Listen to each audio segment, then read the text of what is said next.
Take a look at this. Well, well. Now here's a fine haul. Great! Let's do this one Rangetsu style, guys!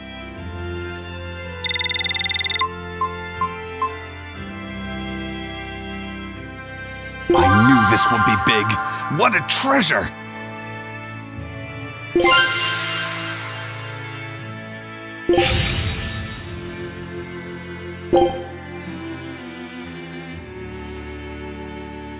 Show him how Ifreed's crew can sail!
I was wondering, do you think I hurt Medusa, saying that stuff to her back there? I suppose you might have. But I was thinking the exact same things you were. Losing a mother. It's always a tragedy. I'm glad you stepped in and stopped her. Thanks. That Eleanor. I swear, she feels way more responsibility for everything than she needs to. You think we need to worry? What if she pushes too far and erupts with malevolence? Malevolence is born out of many things. A prideful ego, the self-righteousness that turns a blind eye to one's inner contradictions. Eleanor's different. She's mindful of her ego and strives to confront her inconsistencies of character. She has a purity of heart that won't be tainted by the emotions that create malevolence. No other quality is as essential for an exorcist. So she's probably okay? For now, at least. But human hearts can be fickle things. Who knows what the future holds? I doubt you got anything to worry about. For most exorcists, purity is a construct of the Abbey's teachings. But Eleanor, she's the real deal. She's not your average exorcist, I'll give you that. Purity is handy for any exorcist. But more than that, it's a rare and precious temperament for living. Everybody's got an ego and certain internal contradictions to some degree. Facing one's own ugliness in an honest manner is never easy. To be a normal human is to live carrying malevolence. It's just how much you let it control you that varies. I guess malevolence might just be a fact of life, huh? But Artorias can't accept that.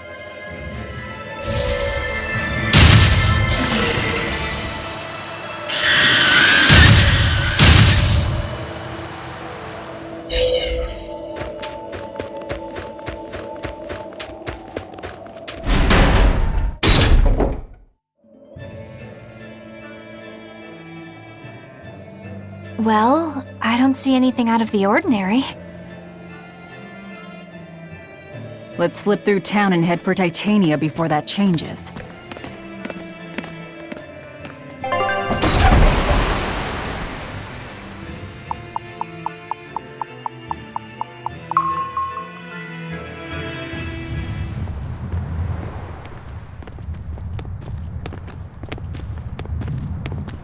So this is your secret hideout.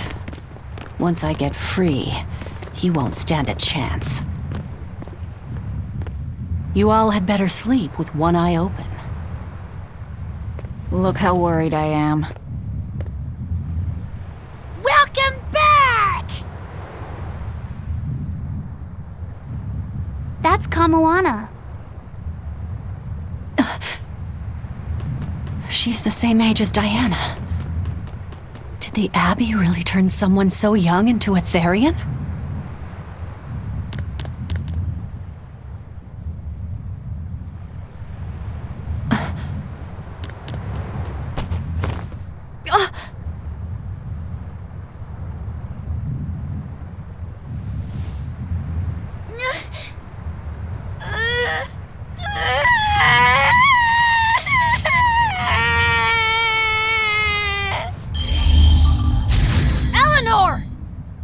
Midissa, please, would you be able to talk to her? Is this a trick? Kamoana may be a Therian, but deep down, she's still a normal little girl who misses her mother. I can't do anything to console her, no matter what I try. But if it were you...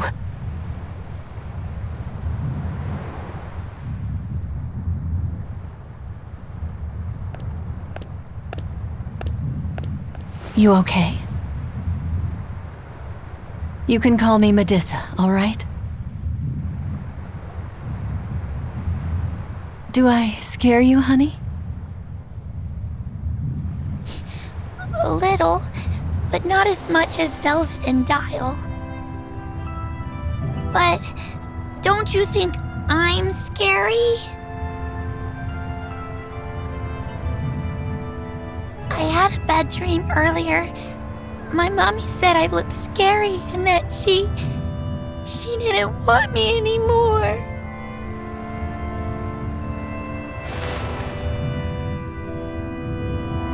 She would never. Your mother would never think that about her daughter. But how do you know? Because I'm a mother too. Mothers always love their children, no matter what. No matter if we die. No matter how the world changes. There's nobody who loves you more in the world than...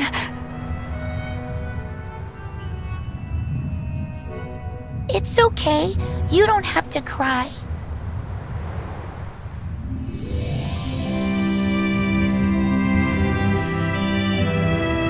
I hope Kamoana and Midissa won't have to feel so lonely anymore.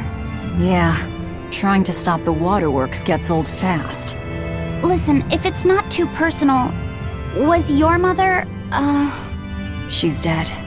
I lost her when I was even younger than you. Oh, I'm sorry to hear that. It's fine. It just means we've got things in common. So no feeling sad and alone, okay? Oh no, I'm fine. I don't feel lonely or anything, I swear. What's gotten into you? You're so strange sometimes. No, I'm not. Eleanor, I'll have you watch over Kamawana and Medusa. Yes, of course. I'd be honored. Thank you. Are exorcists supposed to be so polite to a grand poobah of calamity or whatever? Sure, why not? Besides, the Demon Lord ought to not trouble herself over such trivialities. Velvet, Grimoire's calling for you. She says to bring Laphicet and meet her at the observation tower. Got it. We better get going then.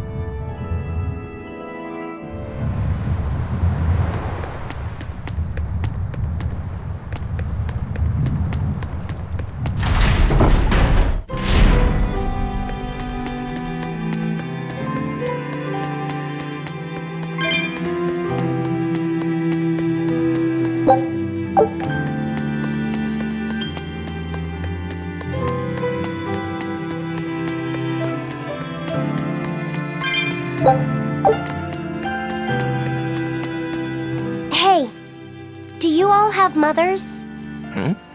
Where'd that question come from?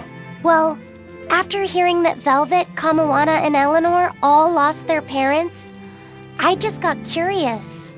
My mother was a strict, frightening woman, but she died a long time ago. I see. I have no parents either. But the wicked witch who took me in said I was born from a peach that floated down the river. Coming from you, I'd almost believe that. And you, Aizen? We Malakim are formed from untainted mana. Sometimes humans are reborn as Malakim, but they retain no memory of their previous lives. In other words, we don't have blood relations like humans do. I see. By the time I was aware of anything around me, I was already tethered and being called number 2. I suppose having no mother means I don't have any memories before that. I told Medusa that losing a mother is painful, but I can't know how painful it is. Go easy on him, Aizen. He's just a kid. I'm just telling it like it is. But listen to me, Laphicet. You can share deep connections with other people, even if you don't have a biological family. Malakim, too, can form precious bonds. True friendships, even family. That's right. Your words wouldn't have stopped Medusa if they weren't true in your heart. You really think so? I'm sure of it. It's far better than being a witch born from a peach. Nonsense! There's no nobler way to be born! I have an everlasting friendship with a dog, a monkey, a pheasant, and Bienfu. I hope he's right.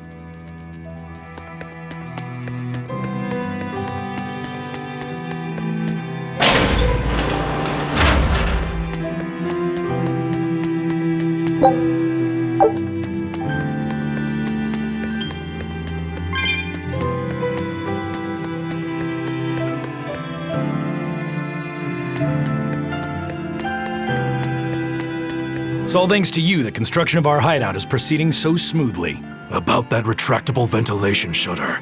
Please, let me make a new one. What? Why? We already installed it and it works just fine. It's the hinges. When they move, it makes this unbearable squeak. I can hear it every time the wind blows. Oh, come on, that's nothing. Besides, anything we install is going to rust up once the sea breeze gets to it. More importantly, I'd love it if you made us a nice big pot and a frying pan too. Not happening. I can't focus with that incessant squeaking. I can't work under these conditions. Fine. You can make a new shutter. But make us a pot and pan while you're at it. Can I also fix that autonomous hunter-killer anti-personnel spinning blade engine I made the other day? That too? But you said you were satisfied with how it turned out. I was at first, but when I thought about it, I realized I forgot to install an off switch. So, can I fix it? God, yes! Fix it before it kills us all! Great. Okay. Shutter first, then... Spinning death machine first!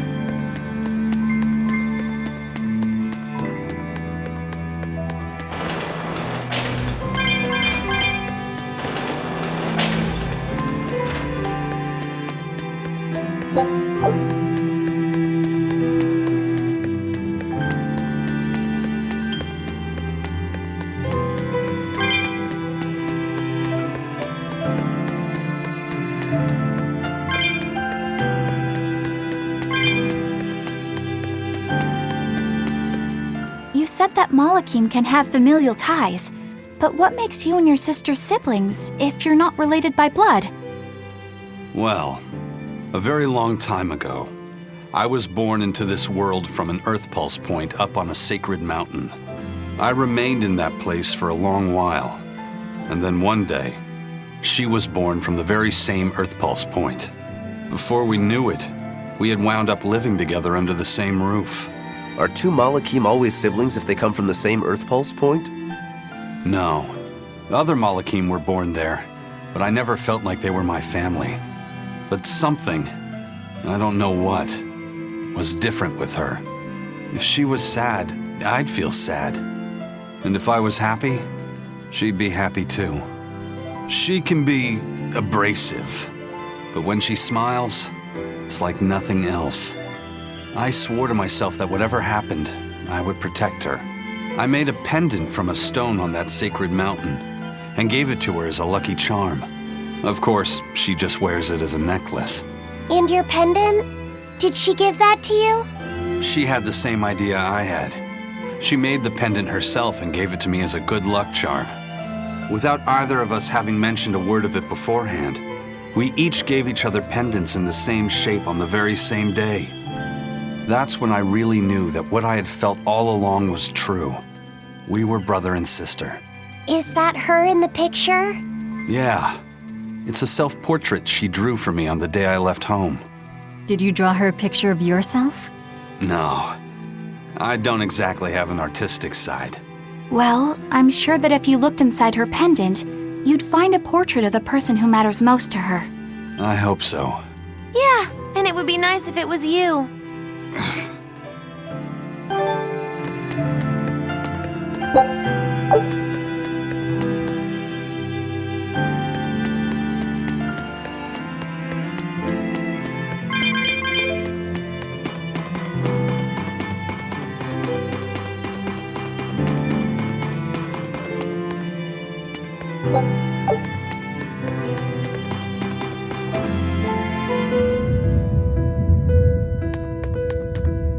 Ah, there you two are.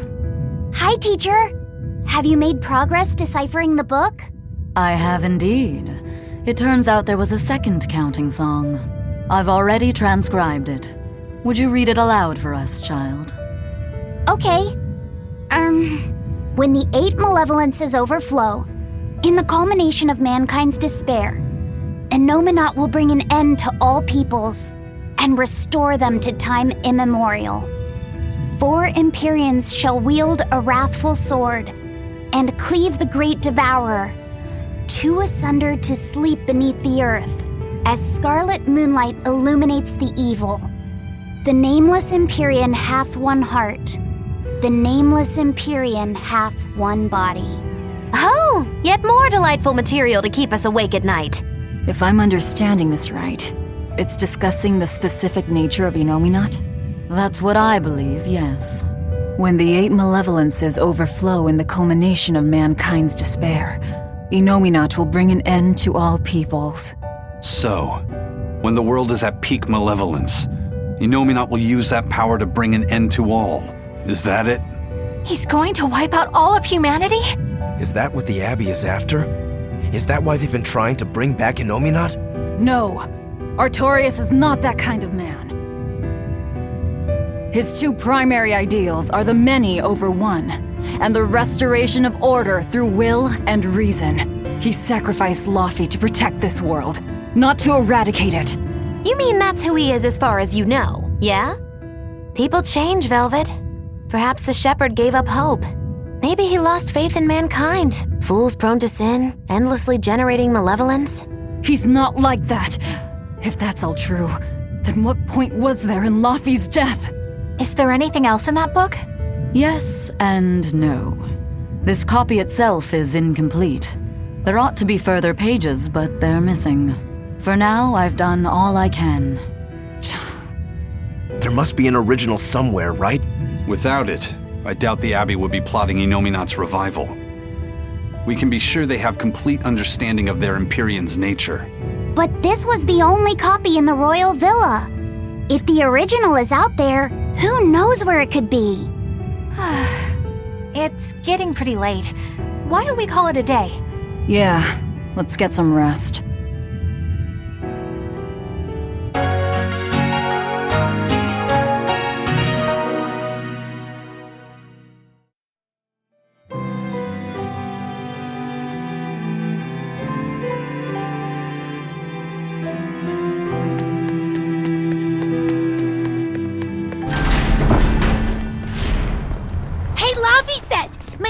Let me sleep in her bed last night.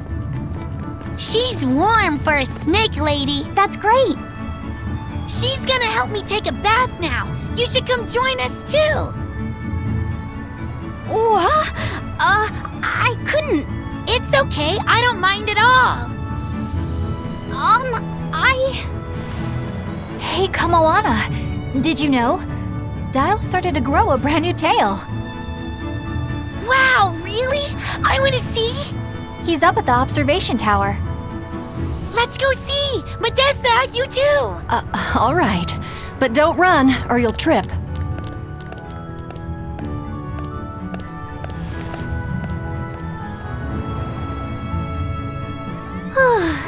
Thanks, Eleanor.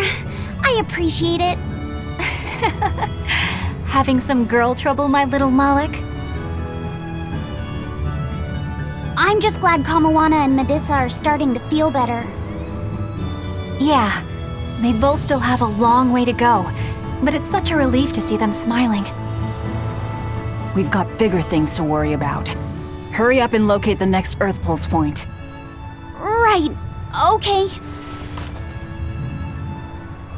Must you always be so blunt, Velvet? I must, in fact.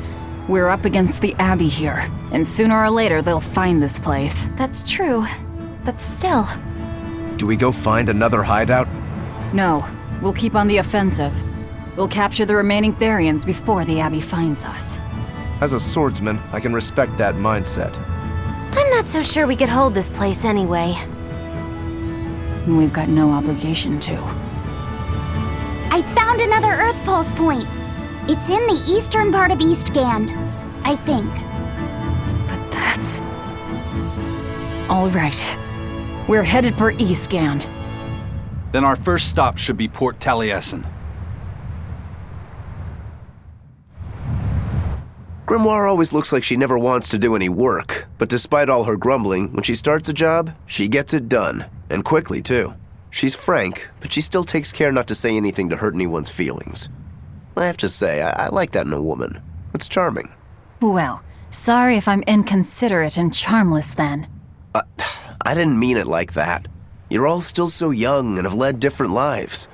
Can't fault you for being you. Well, if you're saying we lack a certain air of maturity, I might not disagree.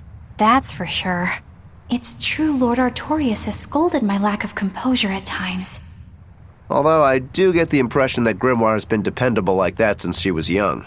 And it's a good impression at that. Old Grim's been that way since the day she was born. I hate to admit it, but her combination of insightful words and deadpan expression has charmed the hearts of many a Moloch.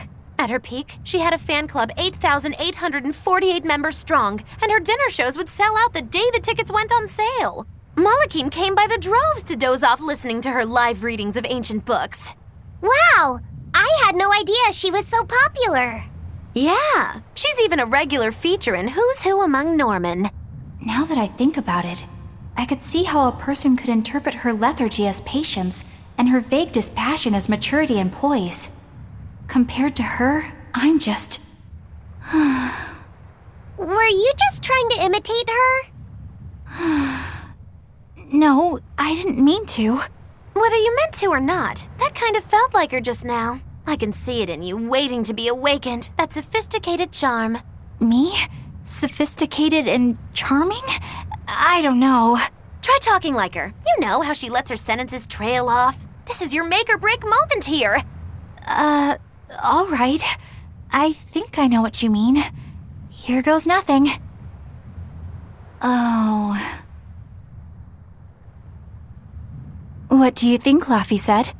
Do I sound like her? It feels a little off, but you're definitely doing it. I think. You don't have to grow up, Madam Eleanor. You're cute just the way you are. You stay out of this, Bienfu! When mankind's despair reaches its pinnacle, Inominat shall reach out and bring an end to all. So that song bothers you too? No matter how many times I read it, I don't see any good in it. Understanding that ancient tongue is difficult, right? Perhaps there's another interpretation? Maybe the end to all actually means an end to all human suffering, for example. That is a possibility. But we're far too lacking in material to know anything for sure. We need the other half of that book, or some other text on Inominat. We don't have the time to search for it.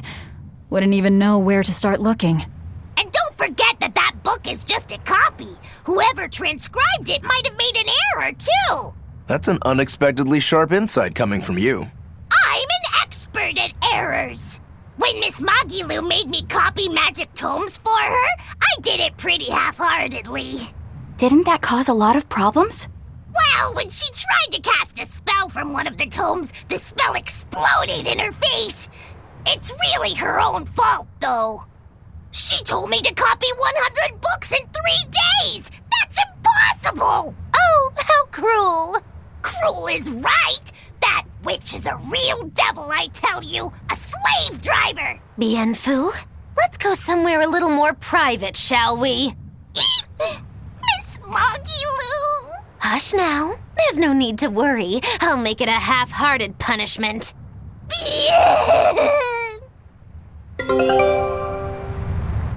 Not that I really care, but who ended up winning the fishing competition when we were trying to catch a Therian? Man, that was a while ago. I lost because I came away with nothing. No, it was a draw. As I'm sure everyone remembers, all I fished up were octopus demons. We were competing over who would catch the Therian. Demons didn't count, so my score was 0-2. No, the loss is mine, and I'm not giving it to you. That's not just something you can up and decide like that. In fact, by fishing up those octopus demons, I put everyone in danger. That should count for negative points. I lost. Who cares? It was all in fun. I care. Every competition must have a winner and a loser, no matter what. That's just how I see it. Yeah, I'm with Eisen on this one. It doesn't do anyone any good to make the final results murky. I can't believe I'm going to do this. Eisen, your curse would mean that the odds were stacked against you from the start. That doesn't make for a fair competition, does it? Yeah, she's got a good point. We'll just have to settle the score some other way. What can you guys do? Play cards? Chess? What? Cards are a no-go for me. I'll just end up drawing jokers. And I can play shogi, but I don't know chess. Then what about arm wrestling? Would that work? Whoa, whoa! Having a demon and a Moloch clasp hands is just asking for trouble with malevolence. You're both adults, so why not a drinking contest? That's it! If we have a drinking contest, we'll be able to compete on an even playing field. Yeah, I don't see anything wrong with that. I'll have the crew bring out the drinks. Well, that's one way of resolving it, I suppose. Whatever gets it done. I'm not gonna complain. If you guys are gonna have a drinking contest, you're gonna need some tasty snacks to go with all that alcohol, right? Definitely. Let's go out and fish us some snacks. Yeah, let's take out the little boat. We can even pick up where we left off our fishing competition. Didn't we just figure out he can't really fish? We were just about to finally resolve this mess. Why'd you have to go and stick your nose into it? What? Why are you yelling at